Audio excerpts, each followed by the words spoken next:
और इस बीच बड़ी खबर का रुख करते हुए आज भारत आएंगे अमेरिकी राष्ट्रपति जो बाइडेन। और देखिए अब से कुछ ही देर बाद होगी रवानगी G20 शिखर सम्मेलन में भाग लेने के लिए, शिरकत करने के लिए आ रहे हैं जो बाइडेन। कल बाइडेन मोदी के बीच में द्विपक्षीय वार्ता होगी। ये बड़ी खबर इस वक्त आपको बता रहे 10 सितंबर तक दिल्ली में रहेंगे जो बाइडेन।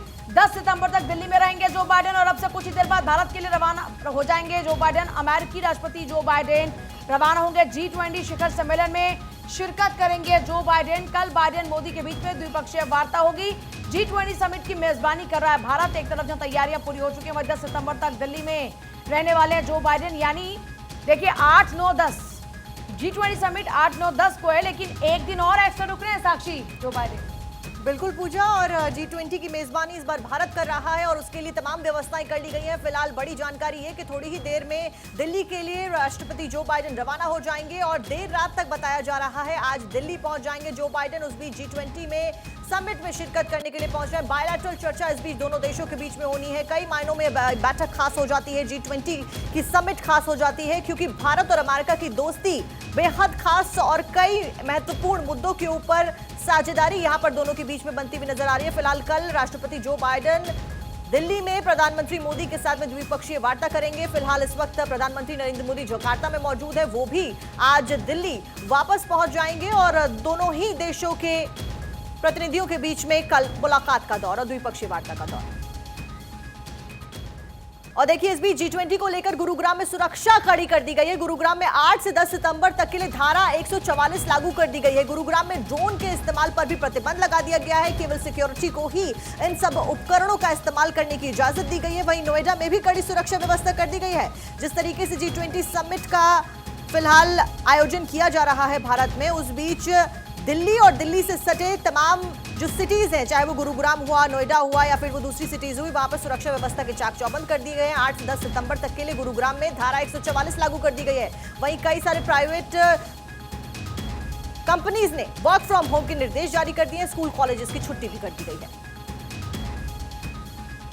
और दिल्ली में 7 से 11 सितंबर तक मेट्रो पार्किंग बंद रहेगी। डीसीपी ने दिया है तय समय में वाहनों को हटाने का आदेश।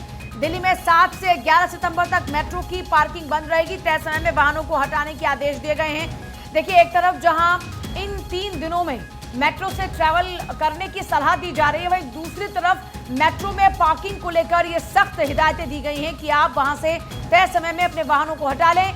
7 से 11 सितंबर तक मेट्रो में पार्किंग नहीं कर पाएंगे। तय समय में वाहनों को हटाने के आदेश डीसीपी द्वारा दिए गए हैं। तो देखिए सुरक्षा के तहत तमाम इंतजाम किए जा रहे हैं, कदम उठाए जा रहे हैं G20 को लेकर। एक तरफ जहां गुरुग्राम और नोएडा के अंदर भी धारा 144 लागू कर दी गई है, तो वहीं दूसरी तरफ दिल्ली में 7 से 11 सितंबर तक मेट्रो में पार्किंग को बंद किया गया। तय समय में वाहनों को हटाने के आदेश भी दिए गए हैं। मतलब आप मेट्रो में पार्किंग अगर करना चाहते हैं दिल्ली के अंदर, तो ये आपको फैसिलिटी अवेलेबल नहीं होगी और ये सब कुछ सुरक्षा के कारणों से उठाए गए कदम है। एक तरफ जहां कई रास्ते बंद रहने वाले हैं, इसी तरीके से 7 से 11 मेट्रो पार्किंग बंद। मेट्रो से ट्रैवल आप कर पाएंगे, ये स्पष्ट कर दें।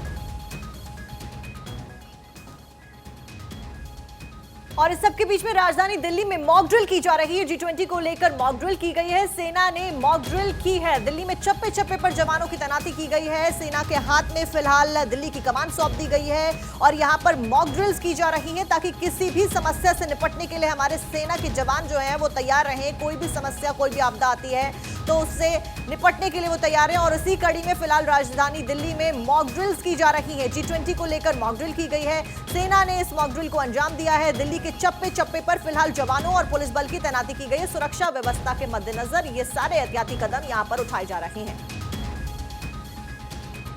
और इस बीच एक और बड़ी खबर मणिपुर से है, जहां पर पुलिस की बड़ी कार्रवाई। मणिपुर पुलिस ने बंकरों को ध्वस्त कर दिया। बंकरों को ध्वस्त करते वीडियो जारी किया। कई जिलों में अभियान चला रही है मणिपुर पुलिस। देखिए जो बंकर थे उनको ध्वस्त किया जा रहा है। देखिए तस्वीरें भी आपके सामने। मणिपुर पुलिस ने बंकरों को ध्वस्त किया गया है। मणिपुर में हालात सामान्य करने के लिए लगातार प्रयास किए जा रहे हैं। इस बीच जो बंकर यहाँ पर नजर आए, बंकरों को ध्वस्त किया जा रहा है। कई जिलों में अभियान चलाकर अब यह कदम उठाया जा रहा है। मणिपुर पुलिस ने बंकरों को ध्वस्त किया है। ये कार्रवाई की जा रही है लगातार। बंकरों को ध्वस्त करने के वीडियोस भी सामने आ रहे हैं। अभियान चलाकर बाकायदा मणिपुर पुलिस ये जो बंकर यहाँ पर बने थे उनको हटाने का काम कर रही है, उनको ध्वस्त करने का काम कर रही है। मणिपुर में देखिए रह रहकर जो हिंसा की तमाम तस्वीरें सामने आई और कई तस्वीरें बेहद दर्दनाक भी थी। और ऐसे में अब मणिपुर में माहौल को शांत करने के लिए तमाम प्रयास किए जा रहे हैं। इस बीच जो बंकर थे उन बंकरों को ध्वस्त किया जा रहा है। मणिपुर पुलिस ने बंकरों को ध्वस्त करने की कार्रवाई शुरू की है और ऐसे कई वीडियोस भी सामने आ रही है। देखिए मणिपुर पुलिस आपको नजर आ रहा है, जो कि बंकर यहाँ पर बने हुए हैं उनको किस तरह से ध्वस्त किया जा रहा है। ये वो तस्वीरें बाकायदा उनके रिकॉर्डिंग्स भी की जा रही हैं रिकॉर्ड के लिए। तो ये मणिपुर पुलिस की ये तमाम कार्रवाई यहाँ पे। और देखिए इस बीच प्रधानमंत्री नरेंद्र मोदी ने मंत्रियों को नसीहत दी है और इसी बात का जिक्र न्यूज़पेपर हेडलाइंस में भी किया गया है। इंडिया भारत विवाद पर ना बोले, ये कहा गया है। G20 समिट पर भी बयान ना दे कोई भी मंत्री। सनातन धर्म विवाद पर तथ्यों से जवाब दें और पीएम मोदी ने सनातन पर सख्ती से जवाब दे मंत्री, ये भी यहाँ पर जिक्र किया है। और G20 की मेजबानी क्योंकि भारत कर रहा है और वीआईपी कल्चर से बचने की नसीहत भी यहाँ पर दी है तमाम जो प्रतिनिधि भारत का रुख कर रहे हैं। पूजा देखिए बिल्कुल जाहिर सी बात है, सबसे बड़ी बात इस वक्त यही है कि G20 समिट को लेकर एक तरफ जहां तैयारियां पूरी हो चुकी हैं तो दूसरी तरफ जो बयानबाजियों का सिलसिला लगातार चल रहा था उसे लेकर सख्त हिदायतें प्रधानमंत्री नरेंद्र मोदी के द्वारा दी गई हैं और पीएम मोदी की ओर से स्पष्ट तौर पर अपने मंत्रियों को यह हिदायत दी गई है कि आपको कई बातों का ख्याल रखना है। जिनमें देखिए एक जो हिदायतें थी उनका एक बार जिक्र करते हुए देखिए सबसे पहले बात उनकी तरफ से यह भी की गई कि वीआईपी कल्चर ना हो G20 के दौरान में। दूसरा उनकी तरफ से इस बात का जिक्र किया गया था कि आपको टाइम का ख्याल रखना है, टाइम और जुबान दोनों का, यानी आपका कोई भी स्टेटमेंट ऐसा नहीं होना चाहिए जिसपे कंट्रोवर्सी हो। तो ये जो India versus Bharat, Bharat versus India करके जो एक डिबेट शुरू हो गई थी इन नेताओं के बीच में, उस पर भी पाबंदी लगाने के लिए उन्होंने कहा कि इस पर कोई भी आप कंट्रोवर्शियल स्टेटमेंट देने से बचिए या फिर आपको बात करनी तो सनातन पर आप बात कीजिए, वो भी लॉजिकली। तो ये पीएम मोदी साफ तौर पर हिदायतें दे रहे हैं। और देखिए इसी तरीके से अगर पेपर हेडलाइंस की बात करते हैं तो जो विदेश मंत्री हैं उनका सबसे पहले जो मेरे पास दैनिक जागरण है वहां पर जिक्र इस बात का है जब एस जयशंकर ये कहते हैं कि भारत के जो विरोधी हैं वो संविधान पढ़ें। इसी को लेकर यहाँ पर हेडलाइन भी नजर आ रही है जब विदेश मंत्री एस जयशंकर ने कहा कि संविधान में लिखा है इंडिया जो भारत है, इंडिया दैट इज भारत। इस बात का जिक्र करते हुए इस बात को जस्टिफाई करते हैं कि जो लोग इस पर ऑब्जेक्शन कर रहे हैं उनको एक बार कॉन्स्टिट्यूशन पढ़ लेना चाहिए जहां पर खुद इस बात का जिक्र है कि इंडिया दैट इज भारत। तो आप समझ सकते हैं कि जगह किस तरीके से मिली हुई है पेपर्स पर। और सबसे बड़ी बात यह कि पीएम मोदी ने इस बात को लेकर क्लियर कर दिया है। इसी बीच और भी तमाम खबरें जिनका रुख करते हैं, समाज में जब तक भेदभाव है तब तक आरक्षण जारी रहना चाहिए।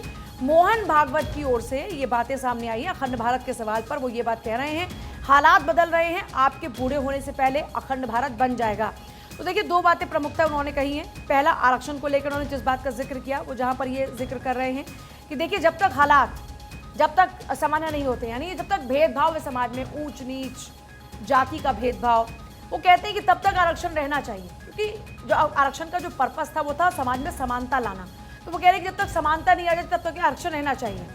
अखंड भारत की जहां तक बात है, हालात बदल रहे हैं, जल्द ही अखंड भारत का सपना भी साकार होगा। साक्षी बिल्कुल पूजा, कई मायनों में ये बयान अहमियत रखता है और समाज में जब तक भेदभाव है तब तक आरक्षण जारी रहना चाहिए। और भेदभाव की समस्या बेहद बड़ी समस्या और इसी कड़ी में कल हम बता रहे थे इसी बुलेटिन के जरिए किस तरीके से ट्रांसजेंडर्स को भी अब आरक्षण देने की बातें सामने आ रही हैं। इस बीच संघ प्रमुख मोहन भागवत का यह बयान कई मायनों में खास हो जाता है। अखंड भारत के सवाल पर उन्होंने कहा कि हालात बदल रहे हैं, आपके बूढ़े होने से पहले बन जाएगा अखंड भारत।